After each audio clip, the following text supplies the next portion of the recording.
Shalom, bienvenue à tous dans ce live. Alléluia, je vous salue au nom puissant et glorieux de notre Seigneur et Sauveur Jésus-Christ. Soyez la bienvenue dans ce live. Soyez bénis, on est ensemble pour maximum 1 heure. Amen. Dans ces Allo Didaskalos, nous allons voir les thèmes que j'ai intitulés la théocratie biaisée. Amen.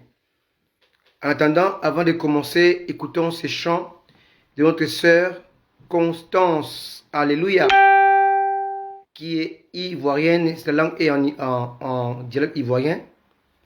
La chanson est en ivoirien, donc écoutez seulement les paroles et la mélodie et votre cœur va comprendre. Allons-y. Bienvenue à vous depuis Stockholm. À toi, mon ami, l'apôtre, le prophète, Peniel Thomas, mon second. Soyez bénis, on est ensemble. Savouez ces moments.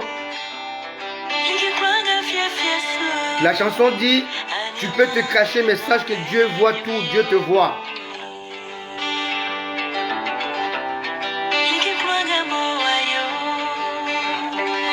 Alléluia. Merci Jésus.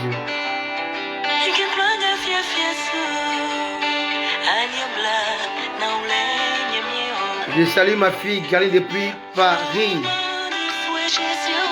Savourons ce chant. Alléluia. Oh Adebo. Oh Adeo.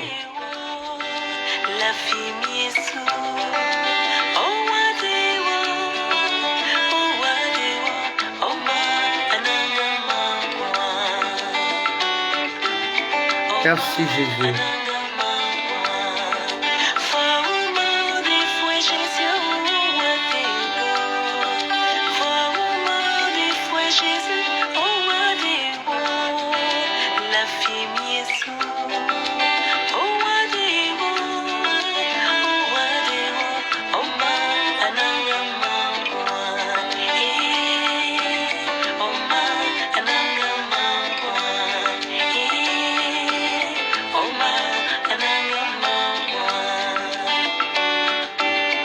Merci. Alléluia Seigneur.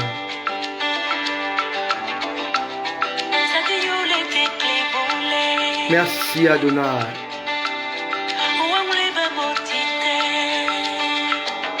Tu es bon Seigneur.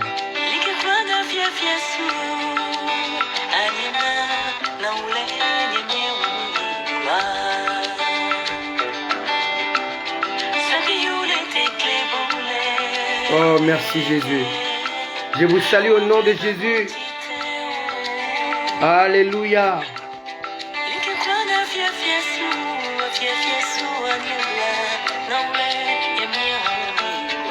Alléluia.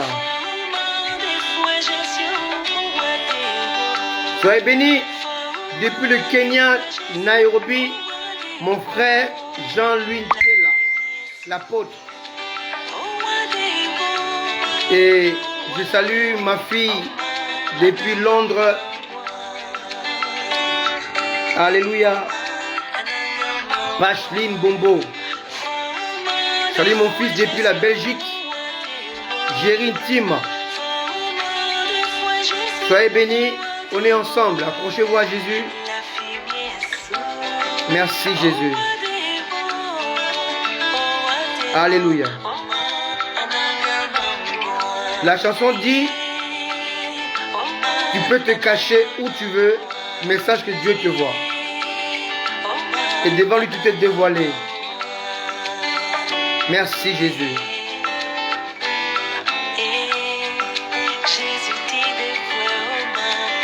Merci Adonai.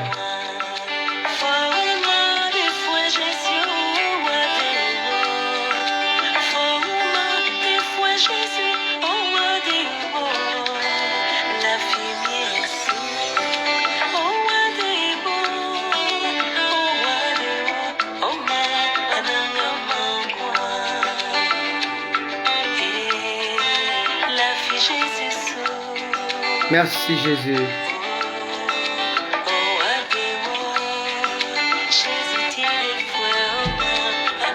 Merci Seigneur Jésus dans toutes les langues. Le plus important, c'est qu'on soit ensemble en esprit. Alléluia. Tu ne comprends peut-être pas, mais ton esprit comprend, car cela rend grâce à notre Seigneur et Sauveur Jésus-Christ de Nazareth. Amen. Gloire à Dieu. Bienvenue dans cela à vous qui êtes partout dans le monde qui nous suivez, et en Europe, en Afrique et partout où vous êtes, en Afrique, en Amérique, partout où vous êtes situés, où vous êtes établis, que Dieu soit votre partage. Alors ce soir, nous parlons d'un thème qui est très important dans Allo Didaskalos, que Dieu a mis dans mon esprit, c'est la théocratie biaisée. Alléluia. Commençons à lire une écriture dans le livre de la Genèse. Alléluia. Au chapitre 2, le verset 7, qui dit ceci. L'Éternel Dieu forma l'homme de la poussière de la terre. Il souffla dans ses narines un souffle de vie, et l'homme devint une âme vivante. Verset 8. Puis l'Éternel Dieu planta un jardin en Éden du côté de l'Orient. Il mit l'homme qu'il avait fait. Lisons le verset 15. L'Éternel Dieu prit l'homme et le plaça dans le jardin d'Éden pour les cultiver et pour le garder. Alléluia. Alléluia. Amen. Gloire soit rendue à notre Seigneur et Sauveur Jésus-Christ. Dieu va créer l'homme en dernier, donc le 6e jour, et il va tout préparer en amont, et l'homme va être créé en dernier dans le but de gérer. Ici, l'homme est le leader. Dieu l'a placé comme un leadership, un leader pour opérer ou pour gérer. Le plus important avec le Seigneur, ce n'est pas de recevoir quelque chose, c'est de savoir gérer. Souvenez-vous du parabole ou de la parabole du talent.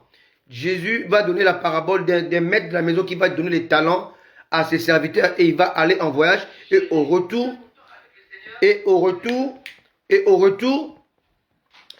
il va leur demander de fructifier ses talents. Amen. Et beaucoup l'ont fait, deux l'ont fait, mais l'autre n'a pas fructifié ça, il avait caché ça parce qu'il avait peur de son maître. Alléluia. Et le maître lui a dit, tu es un serviteur paresseux. Alléluia. Le plus important, ce n'est pas recevoir de Dieu, mais savoir gérer ce que Dieu nous donne. C'est très important. Alléluia. Alléluia. Merci Jésus. Alors ici, lorsque nous lisons, nous allons voir que ici, il est question de leadership. Amen. Dieu va créer Adam et Ève le même jour. On peut le voir toujours dans les Saintes Écritures. Alléluia. Alléluia. Dieu va les créer le même jour. Mais il va placer Ève dans le sein d'Adam pour donner l'ordre avec le pronom personnel deuxième personne du singulier. Tu ne mangeras pas. Pour dominer, l'ordre a été au deuxième personne du pluriel. Alléluia. Quelqu'un me comprend? Alléluia. Il faut comprendre le choix de mots. Alléluia. Amen. Donc c'est un peu ce que je voulais nous dire avant de commencer vraiment mon thème de ce soir, de ce Allo Didaskalos. Donc Dieu a créé l'homme et la femme le même jour, au même moment, mais il a placé la femme dans l'homme et il l'a appelé Côte. Il a donné l'ordre avec les tu et non pas avec le vous. Mais par contre, pour dominer, pour gérer, il a dit, vous dominez. Alléluia. C'est très important de voir ces choix de mots. Alléluia. Si vous lisez Genèse chapitre 1, verset 27, on dit, donc 26 déjà, puis Dieu dit, faisons l'homme à notre image, selon notre ressemblance, et qu'il domine sur les poissons de la mer, sur les oiseaux du ciel, sur le bétail et sur toute la terre, et sur tous les reptiles qui rampent sur la terre. Dieu créa l'homme à son image, il créa à l'image de Dieu, il créa l'homme et la femme. C'est très clair. Il créa l'homme et la femme le même jour. Mais Dieu va dire, la Bible dit, Dieu le bénit et Dieu leur dit, soyez féconds, multipliez, remplissez la terre, assujettissez-la et dominez sur le poisson de la mer, sur les oiseaux du ciel et sur tout animal qui se met sur la terre. Alléluia. Donc pour la domination, Dieu demande, alléluia, l'ensemble, la collaboration. Mais pour l'ordre de gestion, Dieu va cacher, alléluia, la femme, amen, et il va cacher la femme dans l'homme. Il va dire à l'homme, tu pourras manger, chapitre 2, pardon, le verset 16, l'Éternel Dieu bénit, Dieu donna cet ordre à l'homme, tu pourras manger de tous les arbres du jardin, mais tu ne mangeras pas de l'arbre de la connaissance du bien et du mal, car le jour où tu en mangeras, tu mourras certainement. Ici, Dieu s'adresse au tu et non pas à vous. Il n'a pas dit vous mangerez. Mais vous allez voir la subtilité de Satan. Satan, lorsqu'il va tenter Ève, il va employer non pas le pronom personnel tu, il va employer le pronom personnel vous. Première personne du pluriel. Or, l'ordre a été donné avec les tu et non pas avec les vous. Alléluia. Alléluia. Lisons chapitre 3 de la Genèse, le verset 1. Le serpent était le plus rusé de tous les animaux de champ. Et l'Éternel Dieu, quel l'Éternel Dieu avait fait. Il dit à la femme, Dieu a-t-il réellement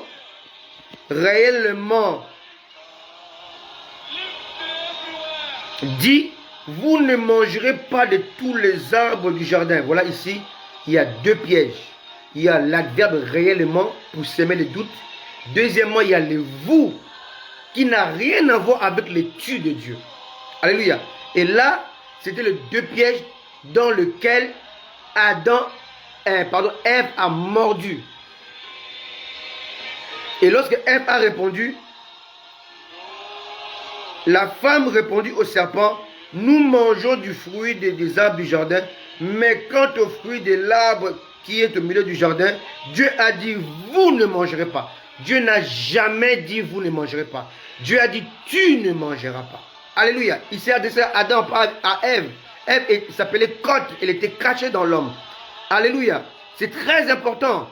Alléluia. Donc ici, il est question de leadership. Amen. Il n'y a pas deux leaders dans une communauté. Il y a un seul leader à qui Dieu va s'adresser pour confier la mission, pour confier la gestion de choses. Donc Dieu régnait au ciel et il a créé des choses sur la terre. Adam devait être son gestionnaire. Quelqu'un me comprend? Non pas Adam et Ève, Adam seul. Mais Ève était comme une collaboratrice pour l'aider à dominer et à assujettir. Alléluia. Mais l'interdiction a été donnée à Adam seul. Tu ne mangeras pas. Amen.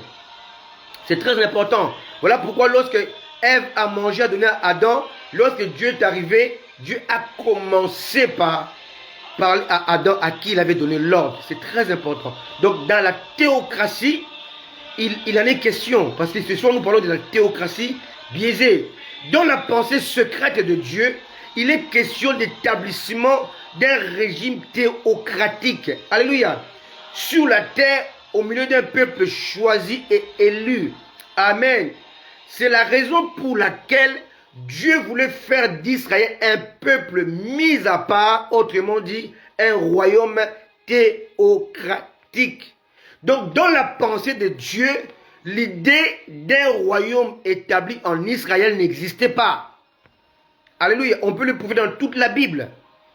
Alléluia. Dieu voulait avoir un peuple à lui, un peuple à part, sur lequel il devait régner comme roi. Et que le peuple allait fonctionner avec le juge. Comme Adam fonctionnait par rapport à Dieu. Dieu était au ciel et Adam était sur la terre pour la gestion des choses que Dieu avait faites avant de le créer. Adam, lorsqu'il a été créé, il a trouvé tout a été fait. Dieu avait tout créé. Dieu l'avait pris en charge et Adam était là comme gestionnaire. Dieu a besoin d'un leader qui sera un gestionnaire. Alléluia. C'est cela le royaume théocratique. Alors, vous me parlerez, vous me direz, mais qu'est-ce que la théocratie? La théocratie était un gouvernement dirigé par un leader considéré comme étant représentant de Dieu. Représentant légal de Dieu, non pas remplaçant de Dieu, mais représentant de Dieu. Alléluia. Nous ne sommes pas des filidei, donc des remplaçants de Dieu. Nous ne sommes pas des vicarios filidei, pardon. Nous ne sommes pas des vicaires de Dieu, donc de remplaçants de Dieu. Nous sommes des représentants de Dieu, des leaders qui doivent gérer tout ce qui appartient à Dieu, en commençant par ses âmes. Il n'a pas dit à Pierre, Jean et Jacques, gérer ou paisser mes brebis. Il s'est adressé à Pierre, Simon, fils de Jonas, m'aimes-tu? Paie mes brebis. Exactement comme il a dit à Adam, tu ne mangeras pas, tu ne feras pas ceci. Là, on est dans le leadership. Un homme, une personne que Dieu a choisi pour pouvoir gérer et transmettre l'ordre de Dieu au peuple. Alléluia. C'est très important. La théocratie est un régime où l'Église est gérée et régie par les prêtres, ou bien les sacrificateurs, ou bien les ministres, alléluia, qui jouent le rôle prépondérant en se plaçant entre Dieu et le peuple. C'est très important. En réalité, la théocratie n'est pas une démocratie, et encore moins une aristocratie, et encore moins une monarchie. Alléluia. Alléluia. Amen. Alléluia. Il existe plusieurs types de monarchies. En Angleterre, il y a la monarchie républicaine ou parlementaire, où le monarque ou la monarque pour l'Angleterre règne mais ne gouverne pas. Le pays est dirigé par le gouvernement, par le parlement, avec un premier ministre. La reine est là, elle règne, mais elle ne dirige pas. Il y a des monarchies totalitaires où le roi s'occupe de tout. Il gère, il gouverne et il fait tout. Alléluia. Il y a des aristocraties. Alléluia. Il y a des principautés comme Monaco. Alléluia. Donc, dans la théocratie, le monarque s'appelle Dieu. Parce que dans le mot théo, il y a le mot Dieu. Alléluia. Théologie, l'étude ou la science qui étudie Dieu. Théophanie. Il y a toujours ce théo qui veut dire Dieu. Quelqu'un me comprend? Alléluia. Donc Dieu dans sa pensée, il n'a jamais eu à cœur d'avoir un peuple et sur lequel il va établir un roi humain. Non. Dieu a toujours eu dans sa pensée de susciter un peuple sur lequel il devait régner comme roi. Alléluia. Amen. On va voir que Israël va refuser cette main tendue de Dieu d'avoir un monarque, un roi invisible. Quelqu'un me comprend? Et Israël va se pencher pour être comme toutes les nations. Alléluia. C'est très important de comprendre vraiment cette introduction pour comprendre comment Dieu a toujours voulu fonctionner avec les hommes. Dieu a toujours voulu être le monarque, le roi, afin que son peuple soit géré par des juges ou par des ministres qui viennent lui rendre compte de ce qui s'est passé. Amen. C'est très important. Alléluia. Alléluia. Israël a fait le choix délibéré d'avoir un peuple, un roi comme les autres nations. Alléluia. Alors que Dieu voulait faire d'Israël un royaume composé uniquement de sacrificateurs. Donc, il y a un roi, un souverain qui est Dieu. Et dans ce royaume, il n'y aurait pas d'indigents, il n'y aurait pas de sujets. En Angleterre, tous les Anglais sont des sujets de la reine. Mais dans la théocratie, tous les peuples, tous les composants de la théocratie sont des rois. Nous sommes ouvriers avec Dieu. Donc, dans une théocratie, la population est peuplée par des rois sacrificateurs. Allons-y le voir dans Exode 19. Alléluia. Pour comprendre vraiment la pensée secrète de Dieu. Ce que Dieu voulait pour son peuple, ce que Dieu veut pour l'Église aujourd'hui. Et que beaucoup ne comprennent pas, parce qu'ils ne comprennent pas la pensée de Dieu. Alléluia. Exode 19, versets 5 à 6. Exode 19, versets 5 à 6. Maintenant, si vous écoutez ma voix, il y a un si, donc il y a une condition. Dieu veut établir un royaume théocratique. Il veut être le roi de son peuple, le roi d'Israël, mais un roi invisible sur un peuple qui sera dirigé par des juges sacrificateurs.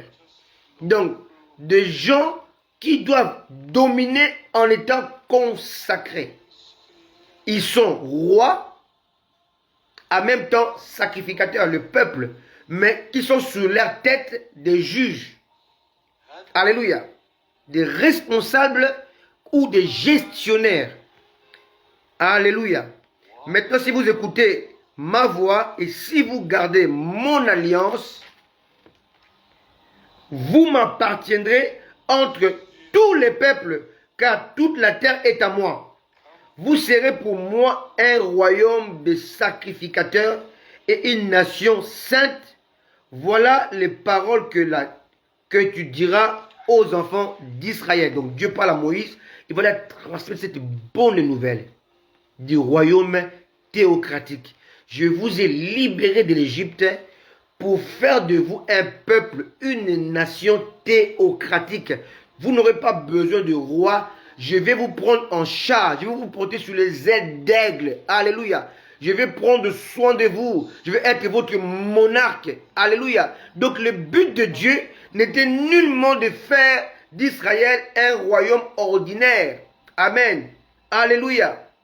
Mais Israël a eu peur. A eu peur parce que lorsque Samuel était sur le point de quitter la terre des hommes, de mourir, ils ont vu que ces enfants naturels, biologiques, ne suivaient pas ses traces, ne craignaient pas l'Éternel comme Samuel. Ils ont dit, établis sur nous un roi qui doit régner sur nous comme les autres nations. Lisons-le dans 1 Samuel chapitre 8. Alléluia. On va doucement pour mieux comprendre ce thème. 1 Samuel 8, verset 4. Tous les anciens d'Israël s'assemblèrent et vinrent auprès de Samuel à Rama. Il lui dit, voici, tu es vieux, et tes fils ne marchent point sur tes traces. Maintenant, établis sur nous un roi. Alléluia. Pour nous juger, comme il y en a chez toutes les nations. Il voulait être comme les autres, alors qu'il n'était pas les autres. Bien-aimé, ne cherche pas à être comme les autres. Tu n'es pas les autres. Dieu t'a créé à un exemplaire. Nous sommes un corps avec différents membres. Chacun a une particularité, mais nous sommes unis dans nos différences. La main ne peut pas être le pied, et le pied ne peut pas être la bouche, mais tous forment l'unité, l'unicité du corps. Notre problème est de vouloir être comme les autres, et de vouloir être la partie qu'on n'est pas. Tu es pied, tu veux être main. Tu es la bouche, tu veux être les yeux. Ainsi de suite. Voilà pourquoi il y a des troubles. Alléluia. Amen. Verset 6. 1 Samuel 8. Verset 6. Samuel vit avec déplaisir qu'il disait, donne-nous un roi pour nous juger. Et Samuel pria l'Éternel. Alléluia. Alléluia. Verset 7. L'Éternel dit à Samuel, écoute la voix du peuple dans tout ce qu'il te dira, car ce n'est pas toi qui le rejettes, c'est moi qui le rejette, afin que je ne règne plus sur eux. Est-ce que quelqu'un a compris ça? Le peuple demande un roi, mais Dieu est attristé, Dieu est affecté. Parce que le fait de demander le roi, c'était virer le roi qui régnait sur eux, qui était le roi invisible. Israël n'avait pas de roi parce que Israël était une nation théocratique, mais conditionnée par l'obéissance et la soumission. Si vous m'obéissez, si vous vous soumettez, si vous observez les préceptes, vous serez une nation sainte. Alléluia. Un royaume de sacrificateurs. Donc de rois sacrificateurs pour faire de Jésus roi des rois. Alléluia. Donc, en cherchant à devenir comme les autres nations, Israël a rompu les royaumes théocratiques, a rejeté Dieu comme étant son souverain, alléluia, comme étant son roi et son maître. Et Dieu le dit clairement. Et Dieu n'a jamais voulu que Israël devienne un royaume ordinaire avec un roi humain. Ce n'était pas dans ses pensées. Alléluia. Donc le fait de le vouloir, Israël a rejeté délibérément la prise en charge, le leadership de Dieu. Alléluia. Alléluia. Et Dieu était attristé. Il le dit très bien ici au chapitre 8 de 1 Samuel verset 7. L'Éternel dit à Samuel, je le relis, écoute la voix du peuple dans tout ce qu'il te dira, car ce n'est pas toi qui le rejettes, c'est moi qui le rejette, afin que je ne règne plus sur eux. Alléluia. Là, Israël, en demandant, en faisant le choix d'avoir un roi humain, ils avaient rejeté la théocratie. Comme je vous ai dit au départ que la théocratie est un gouvernement qui est représenté par un être humain, mais qui est dirigé par le divin. Alléluia. Amen. Et on va voir que parmi les juges qui ont jugé Israël avant qu'il devienne royaume ordinaire, il y avait un juge qui avait marqué son époque parce qu'il avait régné 40 ans. Il s'appelait Gédéon. Il venait d'une famille pauvre et le plus petit des tribus, d'Israël. Et Gédéon, ça attristait le fait qu'ils étaient dominés par Madian. Et Dieu va le visiter dans Juge chapitre 6, on peut le voir, comment un ange du Seigneur va voir Gédéon et il va dire à Gédéon, va avec la force que tu as et domine sur Madian. Il l'appelait vaillant héros. Et Gédéon a vraiment conduit ses peuples, a été juge qui a réussi dans ses entreprises. Et pendant 40 ans, Israël était en paix contre Madian qui autrefois le dominait. Maintenant, Gédéon était à la fin de son règne, donc de son leadership. Le peuple est venu pour faire de lui le roi d'Israël. C'est écrit dans Juge, chapitre 8. Alléluia. Versets 22 à 23. Alléluia. Juge 8, 22. Les hommes d'Israël dirent à Gédéon, domine sur nous. Alléluia. Et son fils et les fils de ton fils, car tu nous as délivrés de la main de Madian. Gédéon leur dit, je ne dominerai point sur vous, et mes fils ne domineront pas sur vous, c'est l'Éternel qui domine sur vous. Donc, ici, Gédéon a rejeté l'offre de devenir le roi d'Israël, proposé par le peuple. Or, en le faisant, sans le savoir, dans l'ignorance sans doute, Israël voulait rejeter la théocratie, les royaumes théocratiques dont le roi était Dieu, mais qu'il avait placé des juges pour juger le peuple, pour lui rendre le compte et pour amener le peuple à observer sa loi. Amen. Gédéon, ici un grand leader, va refuser l'offre du peuple de pouvoir être leur roi, parce que Gédéon avait compris l'importance du royaume théocratique. Alléluia. Amen. Bien-aimés, l'église actuelle, depuis l'église primitive jusqu'à ce jour, jusqu'à aujourd'hui, dans l'église définitive, Dieu dans son plan secret, Dieu dans sa volonté, veut que l'église soit une nation, soit un peuple à part, mais un peuple dans un régime théocratique. Ça veut dire que Dieu va placer des ministres pour perfectionner son peuple. Alléluia. Mais que ces ministres doivent lui rendre des comptes. Mais le véritable berger, le véritable maître, le véritable Seigneur reste et demeure Dieu. Alléluia.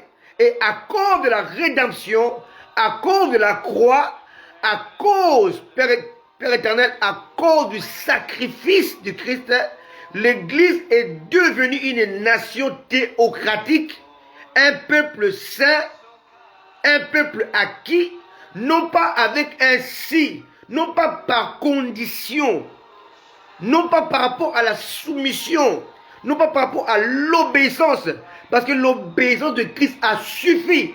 Christ a payé le prix et nous a introduits dans la théocratie. L'Église est une théocratie, vous devez le savoir. Alléluia. Alléluia. Lisons dans l'Apocalypse chapitre 1, verset 6. Alléluia. L'Église est une théocratie. Donc tous les pasteurs, tous les hommes de Dieu qui prétendent être le maître sont des usurpateurs. On n'a pas le droit de dire dans mon Église, mon peuple. Parce que le peuple appartient à Christ qui les a rachetés. Nous sommes rachetés par le sang de Jésus et nous lui appartenons dans son royaume théocratique. L'Église dans tout le monde, dans le monde entier, forme une nation. Une nation composée de saints, donc une nation sainte. Un peuple acquis par le sang de Jésus. Quelqu'un me comprend? Donc l'Église est une nation sainte, est une théocratie. Alléluia. Est un gouvernement de Dieu. Quelqu'un me comprend? Donc l'Église est dirigée par un roi qui est le roi des rois. Mais l'Église est composée de rois sacrificateurs. Pour dominer, tu dois te consacrer. Tu es en même temps roi et en même temps sacrificateur. Voilà pourquoi Jésus est le roi des rois. De moi qui suis roi. Alléluia. Amen. Donc il dirige un royaume théocratique dans lequel il est le roi, et le royaume dans lequel il est roi, il n'y a pas de sujet. Quelqu'un me comprend? Dans ces royaumes théocratiques, il n'y a pas de sujet. On est tous des rois. Alléluia. On est tous des rois, mais pas seulement rois, sacrificateurs. Autrement dit, pour dominer, tu dois te consacrer. Soumettez-vous à Dieu, résistez au diable, il fera l'un de vous. Donc, sans soumission, sans dépendance à Dieu, il te sera impossible de résister au diable.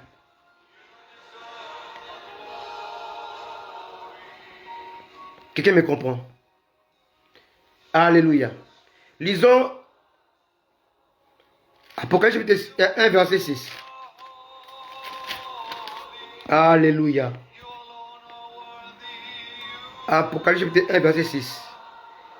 Et qui a fait de nous un royaume, à celui qui nous aime, qui nous a délivrés de nos péchés par son sang et de la et qui a fait de nous un royaume de sacrificateurs pour Dieu son Père.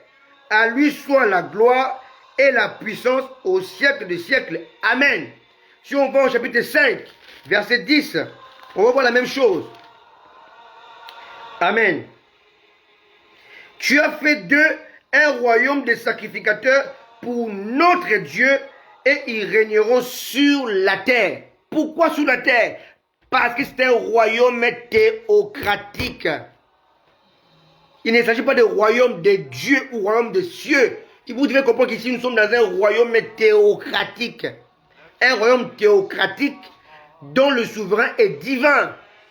Et le souverain est invisible, mais qui est conduit, qui est dirigé par des élus, des ministres qui ont pour but et pour devoir le perfectionnement de ses habitants, de ses composants. Donc nous avons la responsabilité, alléluia, d'amener les hommes qui sont des rois sacrificateurs à la perfection. La perfection n'est possible que lorsqu'on se consacre, que celui qui est saint se consacre encore. Alléluia.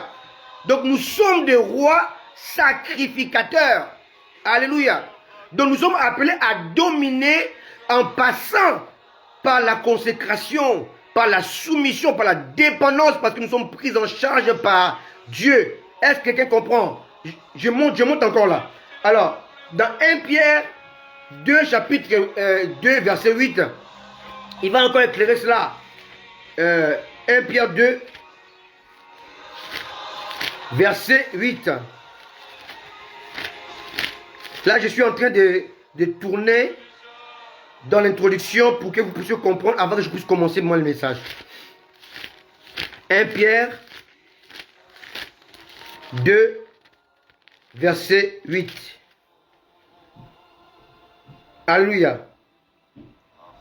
Ils se heurtent pour n'avoir pas cru à la parole, et c'est à cela qu'ils sont destinés. Verset 9.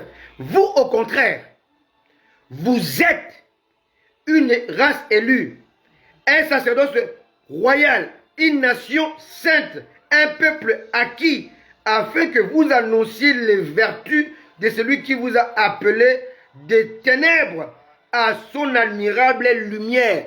Si vous comparez avec Exode 19, verset 5 à 6, vous allez voir que Dieu va mettre un si qui va déterminer la condition. Mais ici, Dieu va affirmer, mais au contraire, vous êtes. Nous le sommes à cause de Jésus. Nous le sommes à cause de la croix. Nous le sommes à cause de la rédemption.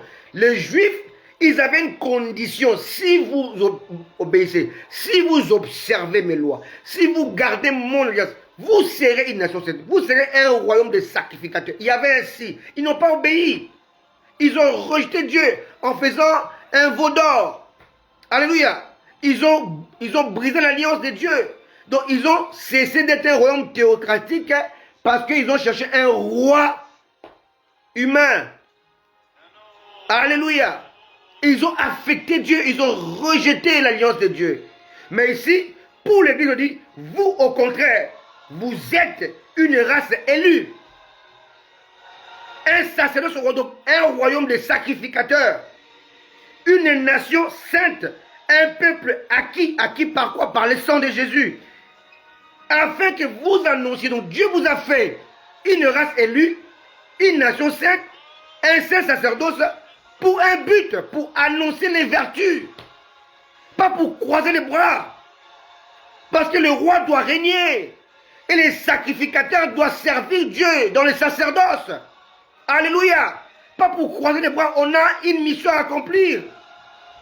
Et les leaders sont là comme des juges, comme des leaders pour perfectionner le roi et les sacrificateurs, alléluia, qui composent ce royaume dans lequel il n'existe pas de sujet. My goodness. Alléluia. Alléluia. Bien-aimé, Dieu recherche de vrais leaders afin d'établir ou de rétablir sa théocratie, car seule la théocratie bien établie peut réajuster les choses, peut fixer les choses. Aujourd'hui, l'Église ne vit pas comme Dieu veut qu'elle vive. L'Église vit dans la peu près. L'Église vit, alléluia, dans la peu près. L'Église n'est pas fixée, n'est pas stable. L'Église est tâtonnante, alléluia. L'Église est envahie. L'Église est remplie de faux. Amen. Mais l'Église doit être prise en charge totalement par le Seigneur, par Dieu. Dans ce cas-là, il faut qu'il y ait de véritables leaders qui prennent en charge les choses de Dieu ou la chose de Dieu. Quelqu'un me comprend? Aussi longtemps que de vrais leaders ne viendront pas pour prendre en charge le leadership, Dieu ne peut pas établir ou rétablir ou réparer le royaume théocratique qui a été biaisé. Voilà le thème de ce soir. Royaume théocratique ou la théocratie biaisée. Elle ressemble à la théocratie, mais elle n'est plus théocratique. Alléluia. Parce que à la tête de cette église, alléluia, il n'y a pas des hommes établis par Dieu, mais établis par eux-mêmes, par les autres hommes. Comme pour le cas de Saül. Il n'était pas le choix de Dieu, mais des hommes. Et son choix était par rapport à sa nature. Il était l'homme le plus grand de tous les hommes d'Israël. Il était le plus beau de tout Israël. Donc il a été choisi, non pas par rapport à son cœur, mais par rapport à sa taille, par rapport à son physique. Voilà pourquoi Dieu lui dit, fais tout ce que tu trouveras à faire. Je serai avec toi. Mais concernant David qui venait de Dieu, il dit que Dieu lui dit, fais tout ce que tu auras dans le cœur.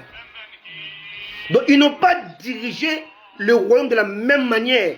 Saül devait faire par rapport à ce qui l'entourait, à ce qui était visible, à ce qu'il voyait, mais David devait puiser dans son cœur. Alléluia. Mais malgré cela, dans la pensée de Dieu, il n'a jamais voulu que son peuple puisse avoir un roi humain. Dieu a toujours voulu une théocratie. Voilà pourquoi l'Église, la parole de Dieu le prouve, est une théocratie. Vous qui, quand on parle de nous, on parle de l'Église. Vous êtes une race élue, une nation sainte, un peuple acquis par le sang de Jésus. Alléluia. Donc là, c'est une théocratie. Notre seul roi, c'est Jésus-Christ. Et nous autres, nous sommes des rois sacrificateurs, nous ne sommes pas n'importe qui. Et on ne peut pas faire n'importe quoi. On a une responsabilité de dominer, mais aussi de nous consacrer. Alléluia. Aujourd'hui, l'Église est remplie par la race, non pas élue, mais par la race d'Ésaü. La race des personnes qui vendent leur droit d'aînesse. C'est comment peut-on vendre son droit d'aînesse lorsque tu ne sais pas qui tu es? Dieu nous dit dans Matthieu 5, 13 à 14, Dieu dit que nous sommes le sel de la terre, donc un caractère. Tu ne peux pas diriger les gens si tu n'as pas un caractère. C'est ton caractère qui détermine ton pouvoir. C'est ton caractère qui détermine ta puissance. Alléluia. Amen. Salomon était puissant parce qu'il voulait couper un enfant en deux. Le caractère. Alléluia. Jésus a dit Et celui qui n'a pas péché, lui jette la première pierre. Le caractère. Car lorsque tu sais d'où tu viens et où tu vas, tu auras un caractère. Tu sais ce que tu veux. Alléluia. Le caractère, c'est le sel. Et la position, c'est la lumière. Nous sommes en même temps le sel de la terre et en même temps la lumière du monde. Le monde n'est pas la terre. Et la terre est dans le monde. Mais n'est pas le monde. Il y a le choix des mondes. Le sel de la terre, mais la lumière du monde. Quand on parle du monde, on parle de tout ce qui est au-delà de la terre. Alléluia. Le monde est traduit en grec par le cosmos. Quand on parle de cosmos, on va au-delà de la terre. Alléluia. Et Satan est le dieu, non pas de la terre, mais de ce monde, de ce siècle. Quelqu'un me comprend? Donc la lumière veut dire que lorsque nous brillons, nous repoussons les puissances du malin, du mal. Et pour dominer, il faut se placer au-dessus. C'est ça la position. Toi qui me suis, tu dois te positionner en Christ afin de mieux assaisonner ton environnement qui est la terre. On se positionne dans le monde, mais on assaisonne la terre. Alléluia. Est-ce que vous savez que sur la terre, il y a les mers qui ne sont pas la terre? C'est un autre monde. C'est le monde sous-marin où il n'y a pas d'oxygène. Alléluia. L'homme n'est pas appelé à vivre dans les eaux.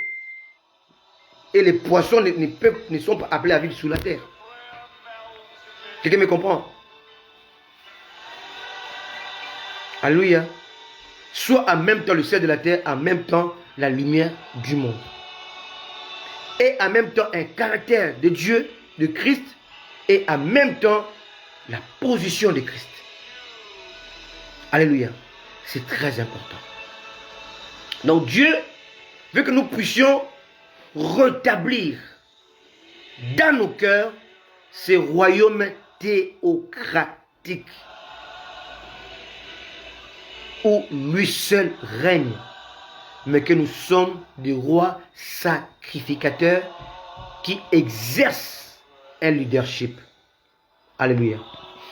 Amen. Dans Matthieu 4, verset 9, Satan va dire à Jésus, a dit, si tu te prosternes et tu m'adores, je te donnerai toutes les richesses de ce monde, ce royaume de la terre.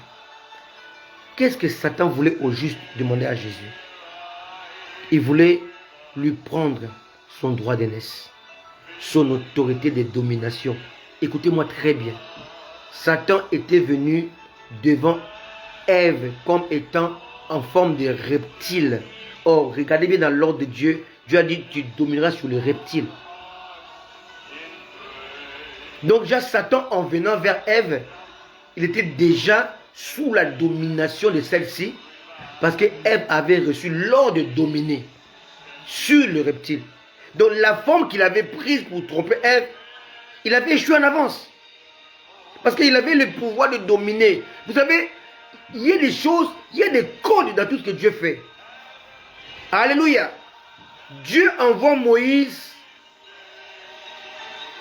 pour conduire son peuple au-delà du désert.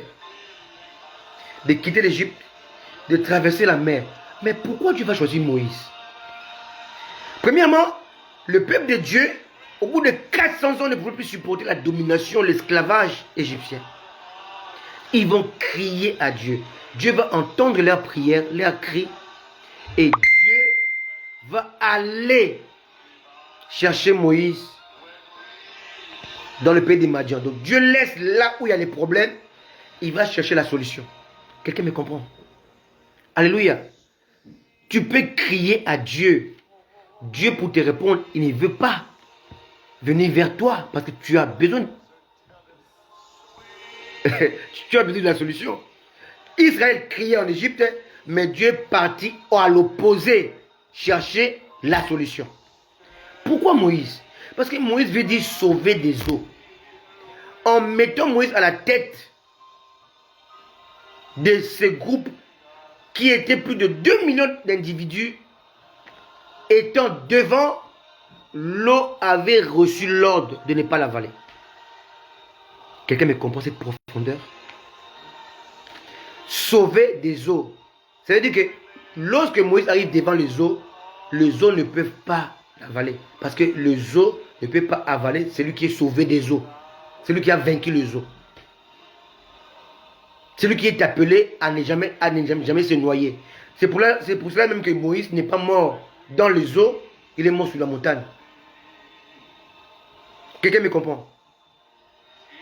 Donc lorsque Dieu t'appelle avec une particularité, pour un but bien précis. Amen. Alléluia. Quel est le leader qui doit rétablir cette pensée secrète de Dieu? Cette pensée divine de Dieu. Alléluia. Du royaume théocratique tant souhaité par Dieu. Dieu a fait de l'Église un royaume de sacrificateurs, une nation sainte, un peuple acquis. Toi qui m'écoutes, qui est membre de l'Église, tu es un royaume de sacrificateurs. Tu fais partie, donc tu es un roi et tu es sacrificateur, même si tu es une femme. Bien-aimés, vous devez comprendre les Saintes Écritures. Attendez, aujourd'hui, beaucoup de gens se trompent, ils ne comprennent pas les choses de Dieu. Ma femme n'est pas reine, sacrificateur, elle est roi. Je peux vous le démontrer dans la Bible. Pachline qui m'écoute là, tu n'es pas reine, sacrificateur, tu es roi sacrificateur. Pourquoi? Parce que la Bible le dit clairement dans Galates. Aujourd'hui, on fait des débats stériles. Oh la femme, avec Dieu, le sexe n'existe pas. Et toute femme qui craint Dieu, devant Dieu, est considérée comme un fils. Alléluia, quelqu'un me comprend? Parce qu'au ciel, il n'y a pas de sœurs. Il n'y a que des fils, il n'y a pas de filles. La Bible parle des fils de Dieu qui acclamaient lorsque Dieu créait. C'est écrit dans Job. On dit les fils de Dieu acclamaient. Ma femme élue qui craint Dieu, Dieu l'appelle mon fils. Et par conséquent, Dieu l'appelle roi. Oh my goodness. Oh Jésus, éclaire ton peuple. Parce qu'il y a trop de débats stupides, trop de débats stériles et inutiles. Et pourtant la parole de Dieu nous éclaire. Galates chapitre 3, verset 24 à 26. Ainsi la loi a été comme un précepteur pour nous conduire à Christ, afin que nous soyons justifiés par la foi. Ici, il est question des hommes et des femmes. Comprenez-moi très bien. Amen. La foi, c'est pour les hommes et les femmes. Verset 25. La foi étant venue, nous ne sommes plus sous ce précepteur, donc sous la loi, qui était un précepteur, un pédagogue. Ici, dans le nous, il y a la femme et l'homme et les hommes. La femme et l'homme, dedans. Verset 26. Car vous êtes tous fils de Dieu par la foi en Jésus-Christ. Voilà pourquoi Jésus n'est pas le roi des rois et des reines, mais roi des rois. Et dans son royaume, il y a des rois sacrificateurs. Il n'y a pas de rois et des reines. Ça n'existe pas dans la Bible. Quelqu'un comprend ça? Il n'y a pas de rois et reines sacrificateurs. Non, rois sacrificateurs. Parce que pour tous qui ont foi en Jésus, alléluia, vous êtes tous, verset 26, Galates chapitre 3, vous êtes tous fils de Dieu par la foi en Jésus-Christ. Vous tous qui avez été baptisés en Christ, vous avez revêtu Christ. Donc si tu revêts Christ, tu deviens fils. Parce qu'au ciel, il n'y a pas de filles. Il n'y a que des fils. Ça vous trouble? Réalisez vos Bibles. Alléluia.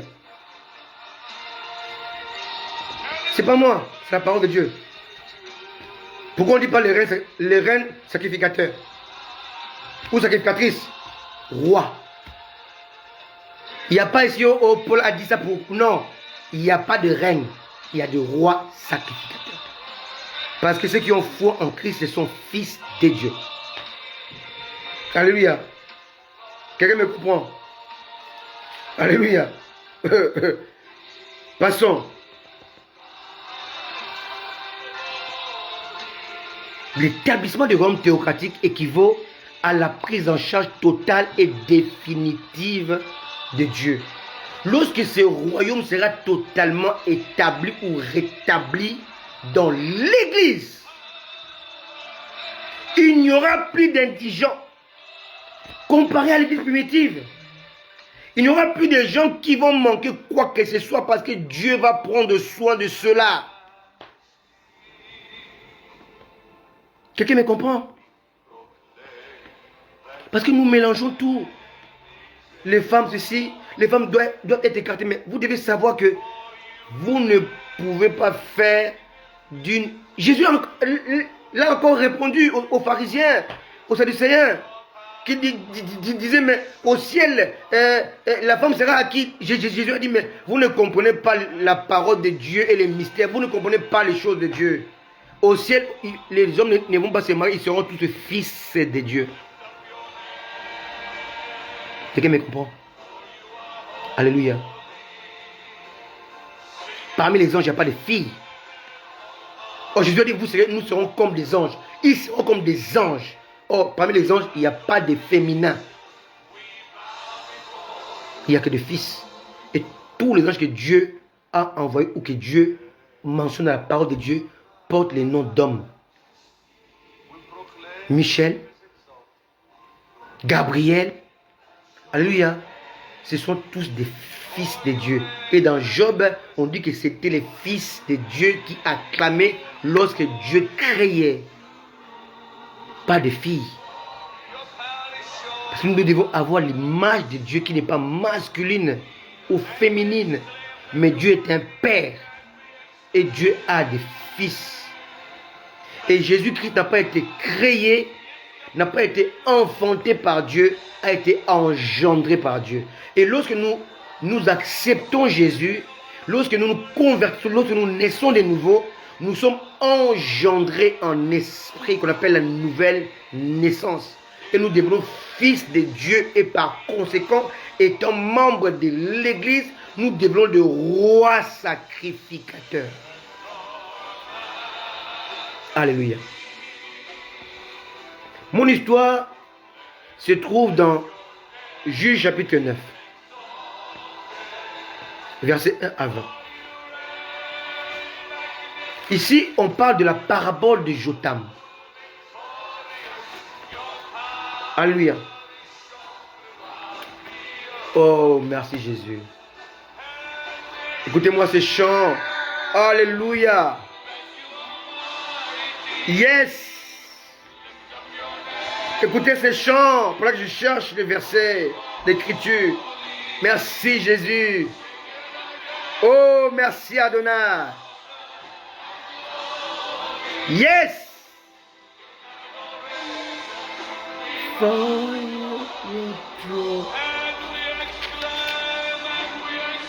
Jésus. Oh, Jesus. Yes. Merci, Jésus. Jesus. Merci, Jésus.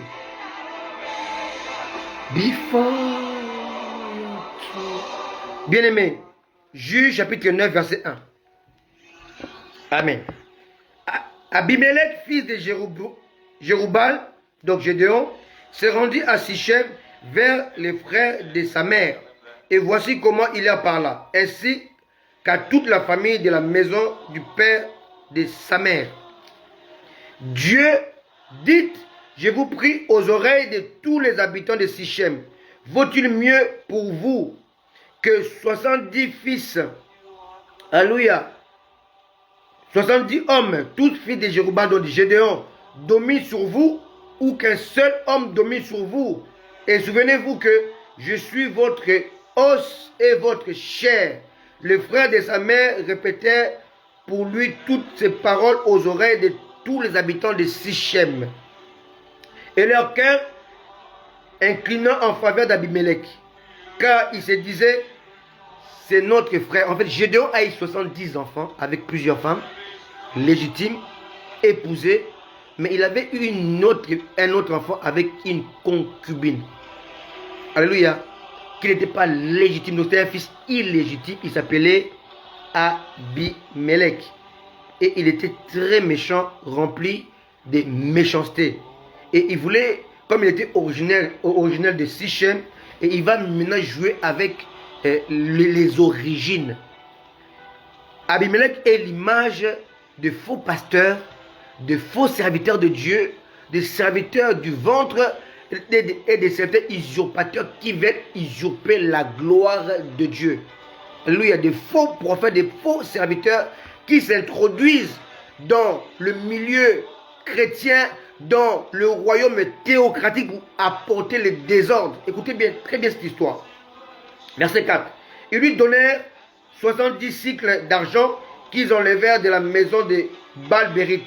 Abimelech s'en servit pour acheter des misérables et des turbulents qui allèrent après lui. Verset 5. Il vint dans la maison de son père à Ophra, il tua ses frères, fils de Jéroubal, donc de Gédéon, 70 hommes sur une même pierre. Il n'échappa que Jotam, qui veut dire l'Éternel est parfait. C'est un type de Christ. Alléluia, qui a échappé au massacre des Hérode. Quelqu'un me comprend? Alléluia. C'est un type de Christ qui était comme Moïse, qui a échappé au massacre des pharaons. Alléluia. Donc ici nous avons affaire à Jotam, qui veut dire l'Éternel est parfait. Et c'est lui qui va nous énoncer la parabole que beaucoup de chrétiens n'ont jamais compris d'ailleurs, parce que cette parabole va imaginer les hommes sous forme des arbres. Jotam, le plus jeune fils de Jéroubal, car il s'était caché. Verset 6. Tous les habitants de Sichem et toute la maison de Milo se rassemblèrent. Ils vinrent et proclamèrent roi Abimelech. Rappelez-vous, on voulait que Gédéon devienne roi. Dans Juge chapitre 8, verset 22 à 23, il a refusé. Et maintenant le fils de la concubine va maintenant prendre la place du roi. Donc pour dire qu'il va maintenant mettre fin au royaume théocratique. Aujourd'hui encore, il y a des Abimelech qui mettent fin au royaume théocratique qui est l'Église. Alléluia. Ils introduisent l'adoration de l'homme. Le pasteur est devenu Dieu sans le savoir. Et il domine le peuple de Dieu. Il les écrase. Alléluia. Écoutez-moi très bien. C'est très très fort. Amen. Tous les habitants de Sichem et toute la maison de Milo se rassemblèrent. Ils vinrent et proclamèrent roi Abimelech près du chêne planté dans Sichem. Verset 7. Jotam en fut informé. Il alla se placer sur le sommet de la montagne de Garizim. Et voici ce qu'il leur cria à haute voix. Alors ici, Jotam, le type de Christ, le seul fils de Jéroboam, de Gédéon ou Jéroubal, qui s'est échappé au massacre de fils illégitimes qui s'appelle Abimelech. Alléluia. Le seul échappé. À l'époque de Jésus, il était le seul qui avait échappé à l'épée d'Hérode. Alléluia. Il est venu pour établir le royaume théocratique. Alléluia. Pilate lui a posé la question, es-tu roi? Il dit, oui, je suis roi. Je suis venu dans le monde. Mais je suis roi. Alléluia. Et là, il y a un autre roi qui était là, Hérode, qui était jaloux d'un autre roi divin. Il voulait maintenant les tuer. Comme Abimelech voulait tuer il a tué tous les fils, sauf celui qui avait l'épée de Gédéon. Alléluia. C'est très important. Alléluia. Écoutez-moi, habitants de Sichem, et que Dieu vous écoute. Les arbres partis, bien aimé, maintenant, il va donner ce qu'on appelle la parabole. Il va parler des arbres, donc il va cacher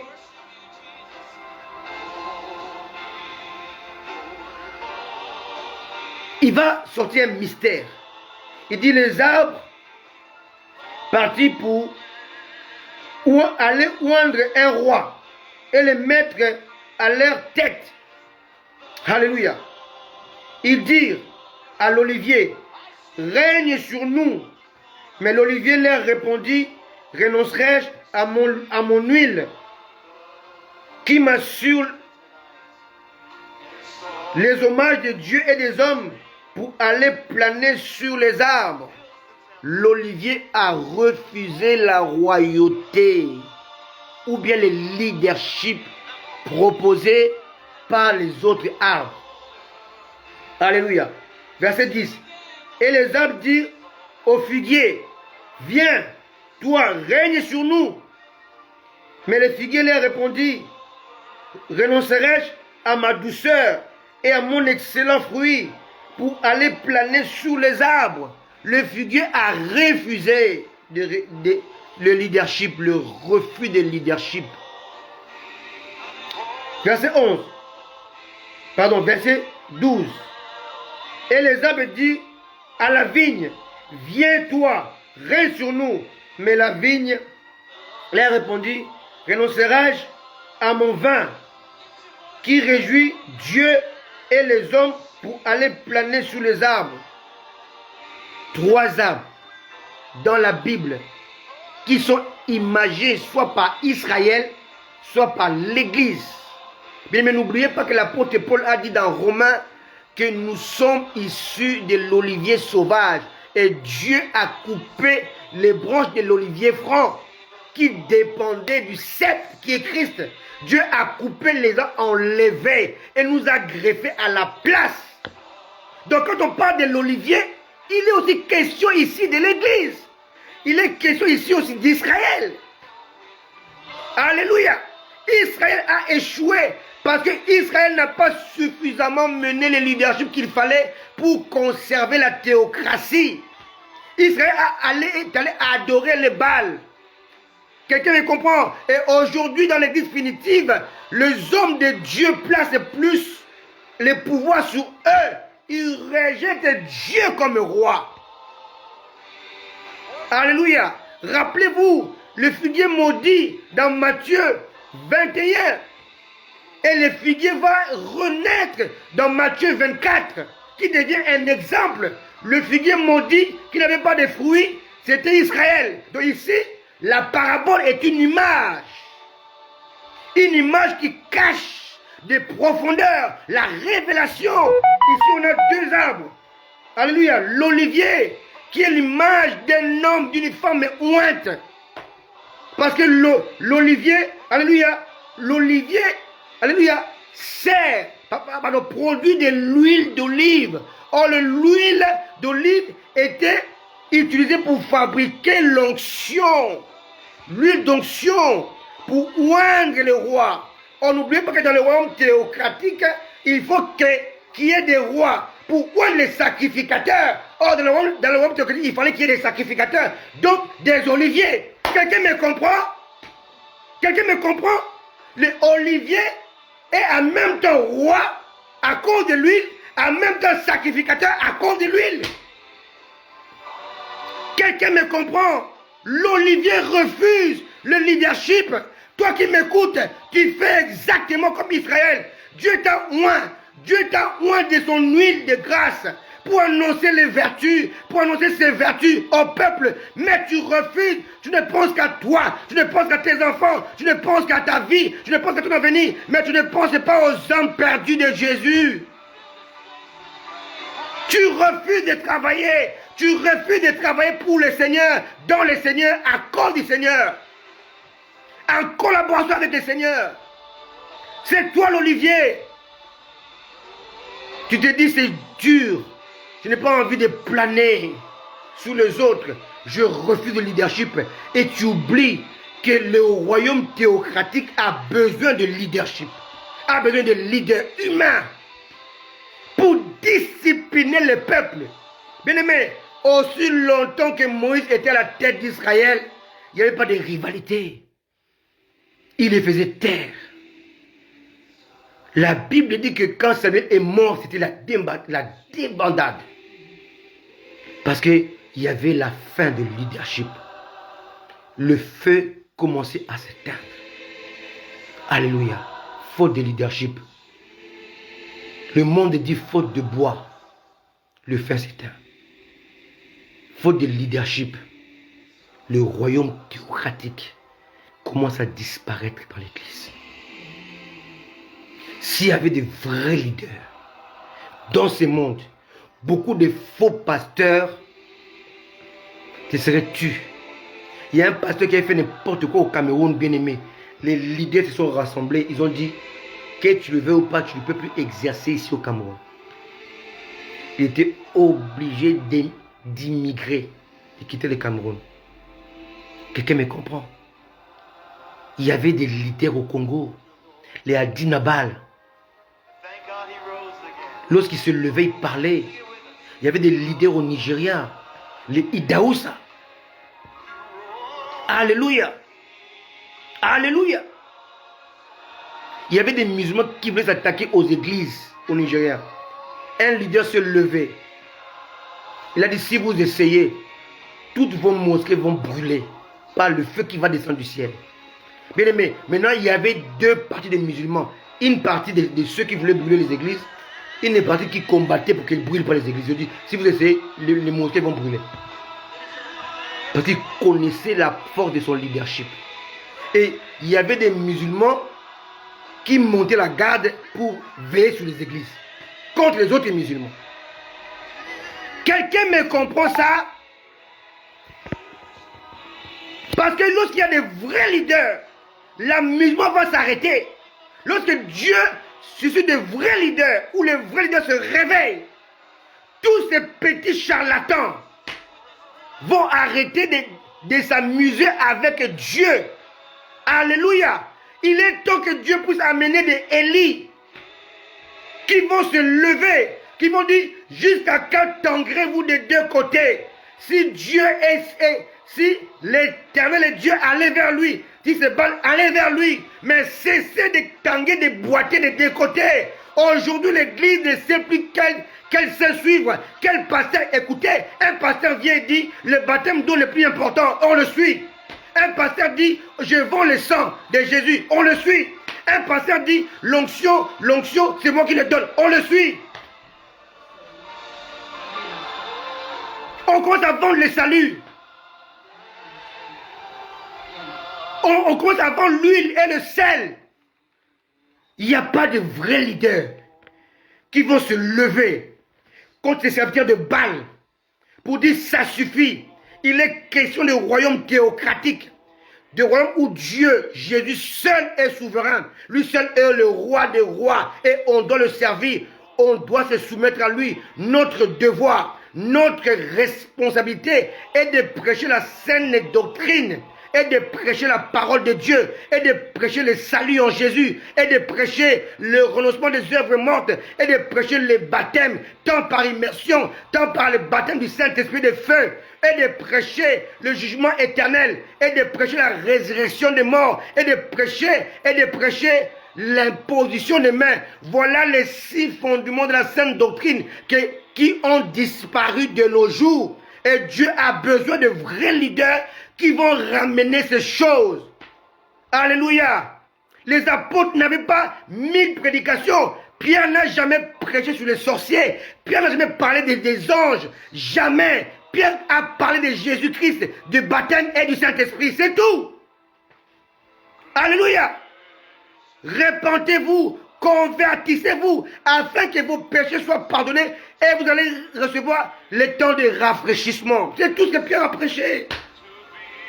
Alléluia. On vient avec les anges. Et comment activer les anges? Comment faire ceci? Comment avoir l'esprit prophétique? Bien aimé, on n'a pas besoin de ça. On a besoin de salut en Jésus. On a besoin d'être baptisé pour adhérer au corps de Christ. On a besoin de marcher avec Christ. On a besoin de marcher avec le Saint-Esprit, pas avec les anges.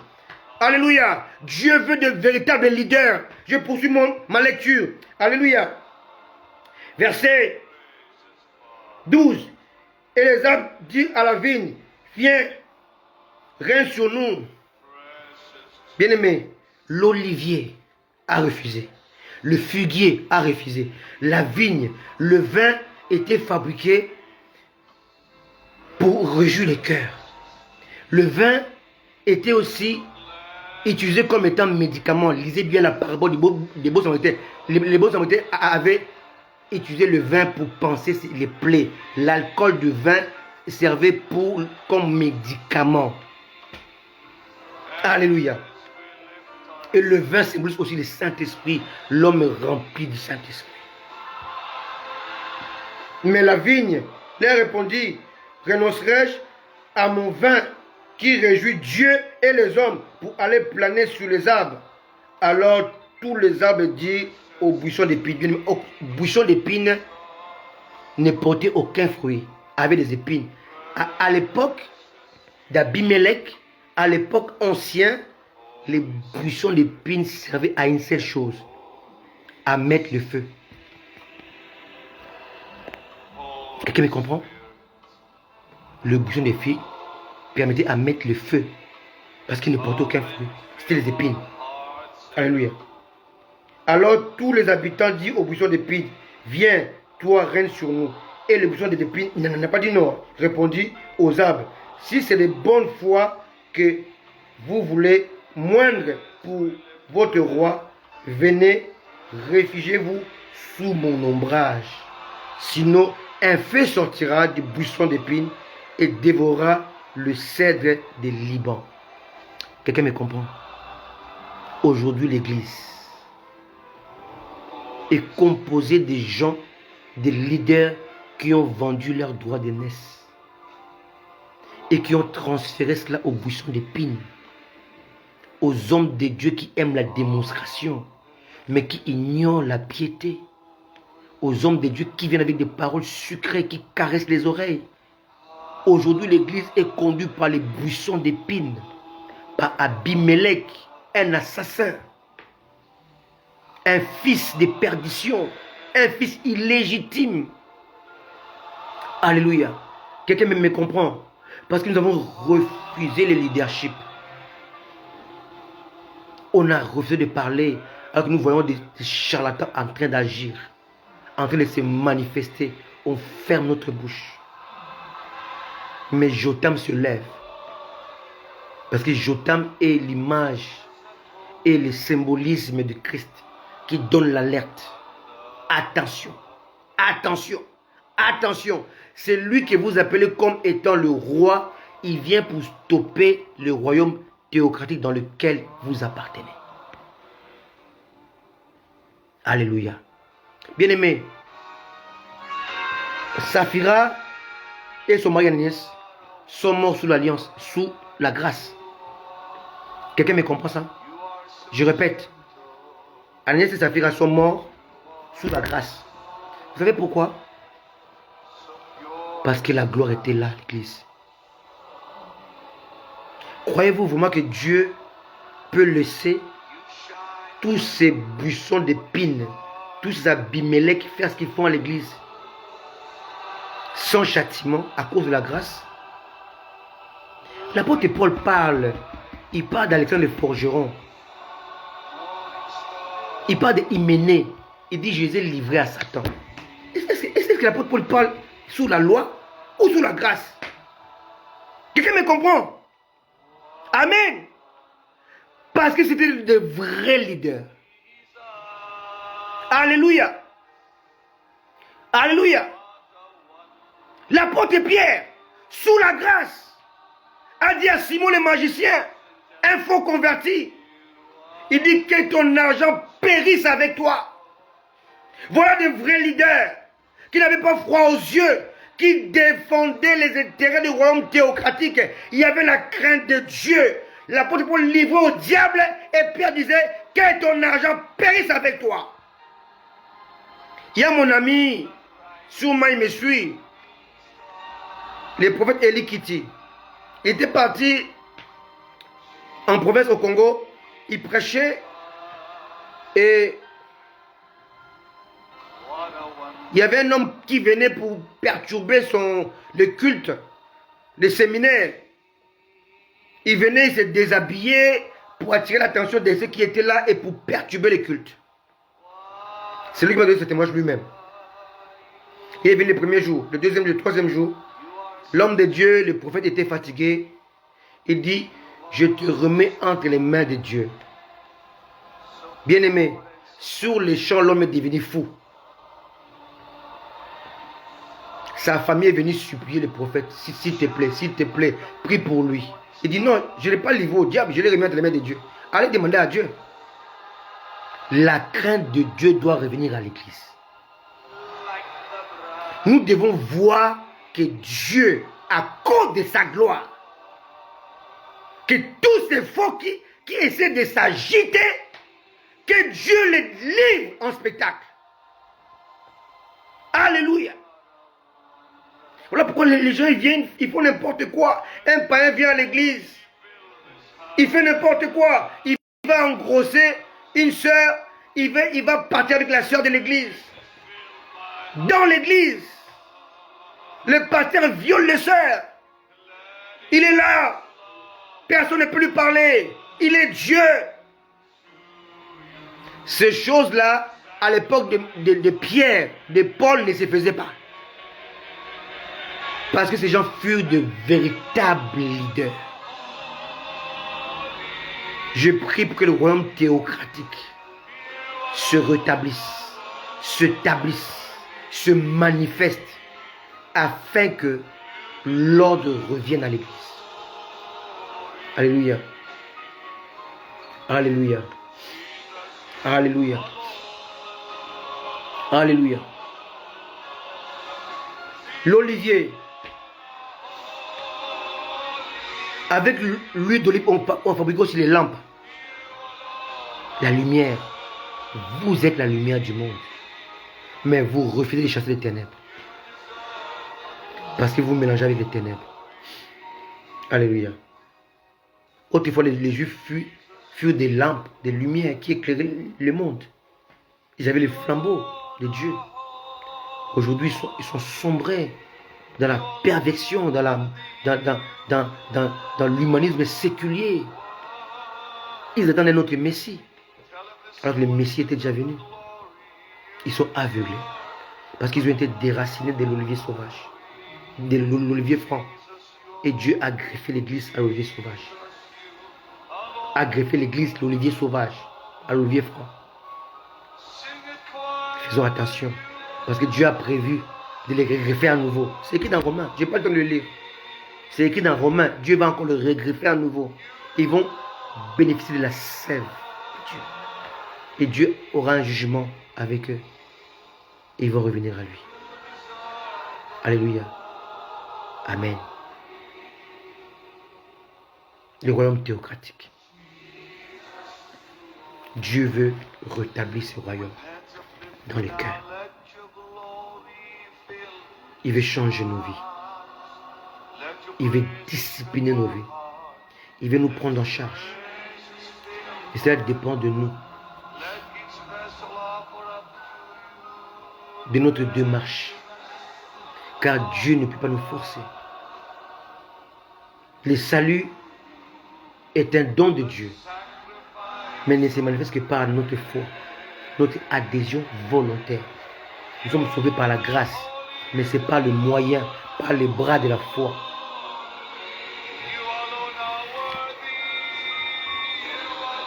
Dieu te tend la main. Veux-tu la saisir? Celui qui croira sera sauvé. Celui qui ne croira pas sera condamné. C'est ça. Le salut est là. Mais cela dépend de chacun de nous qui veut adhérer, qui veut croire. Alléluia. La théocratie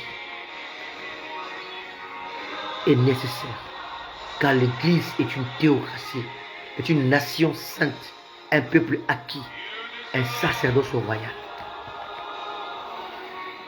Prêchons Jésus, enseignons Jésus, éduquons nos enfants avec le message du Christ. Alléluia. Que Dieu nous bénisse. Que Dieu vous bénisse. Je vais prier pour ceux-là qui n'ont pas encore reçu Jésus-Christ dans leur cœur. Ou pour ceux qui sont là encore, mais qui jouent avec la grâce. Pour ceux qui sont là, qui ont arrêté de prier. Qui ont arrêté de croire. Parce qu'ils ont été déçus. Par ces charlatans, par ces Abimelech. Qui ont tué tous les hommes de Dieu. Toute la descendance de Gédéon. Ils sont maintenant seuls. Ils sont décomposés. Ils sont attristés. Ils sont affectés par rapport à ce qu'ils voient. Mais sache qu'ils ont tué tous les fils de Gédéon, mais ils n'ont pas tué Jotam. Dieu est parfait. Tuer ces Jotam-là, qui va prendre en main, qui va prendre en charge, qui va être les gestionnaires des affaires de ton Dieu. Dieu n'a pas dit Pierre, Jean-Jacques, dit Pierre, m'aimes-tu? Paie mes brebis. Si tu aimes le Seigneur, alors occupe-toi de ce royaume théocratique dans lequel Dieu veut faire de nous des rois, donc dominateurs, sacrificateurs, consacrés, disciplinés. Laisse-moi prier pour vous. Laisse-moi prier pour l'Église. Père éternel, je te prie pour ces peuples, pour ces enfants, Seigneur, pour tes serviteurs, tes servantes. Laisse qu'ils puissent revenir dans ce royaume théocratique dans lequel ils sont considérés comme une nation sainte, un peuple acquis, une race élue, mise à part, afin qu'ils annoncent les vertus du Christ, afin qu'ils protègent et gèrent le chauve d'en haut et ramener les âmes captives à la liberté et au Seigneur. Fais-le à cause de ton nom, au nom de Jésus. Amen. Que Dieu vous bénisse. Alléluia. On va se retrouver dimanche. On va continuer sur les lois. Alléluia. J'espère que vous avez été bénis par ce message.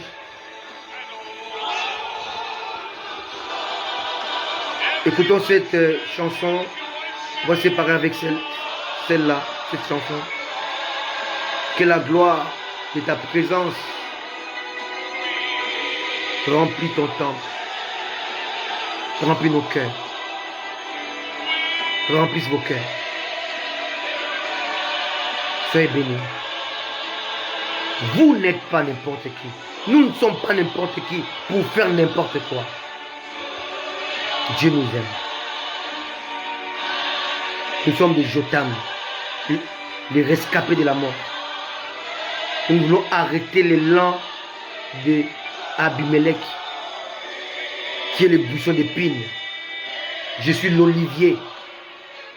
Je suis le figuier. Alléluia. Alléluia. Alléluia. Je suis la vigne. Amen. Et je vais prendre ma responsabilité. Je suis oint pour annoncer les vertus de Dieu. Que Dieu nous bénisse. Pardonnez. N'ayez pas de rancœur. N'ayez pas d'animosité. N'ayez pas d'amertume. Pardonnez, libérez-vous. Accrochez-vous au Seigneur. Jésus revient bientôt. Soyez bénis. Restez fidèles au Seigneur. Accrochez-vous en ayant foi en Jésus. On se voit dimanche, à la même heure, pour un bon message de la part du Saint-Esprit. Dans Allo Paracletos. Que Dieu vous bénisse. Bye bye.